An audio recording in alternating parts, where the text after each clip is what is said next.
52% pour Jean-François Copé, 48% pour François Fillon. Les militants UMP d'Indre-et-Loire ont choisi, ils n'ont pas tranché. Sur les 3258 électeurs inscrits au vote interne, 1848 ont voté, soit 57% de participation, dont 13% par procuration. C'est un bon résultat parce que c'est au final une fédération qui est assez équilibrée. Il y avait un engagement de la part d'Hervé, de moi-même, qui était plutôt pro Jean-François. Il y avait un engagement de Claude Greff qui était plutôt pour François. Et on s'aperçoit dans nos circonscriptions, nos poids relatifs nous font arriver les uns les autres en tête. Et le résultat de la Fédé est très bon, 52-48. Personne n'est écrasé. Personne n'est écrasé, et si les militants de François Fillon restaient discrets hier soir, tout particulièrement dans la première circonscription, celle de Tours, le score serré donnait espoir aux fillonistes affirmés.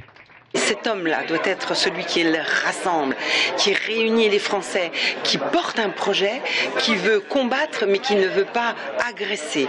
Et aujourd'hui, sincèrement par rapport à ce que je vois, tant dans l'Indre-et-Loire que sur le plan national, nous nous profilons vers une victoire de François Fillon. En tout cas, je l'espère, les résultats le montrent à l'heure actuelle, au moment où je vous parle. Plus tôt dans la journée, Guillaume Pelletier est venu voter aux alentours de midi avant de rejoindre le siège parisien du parti.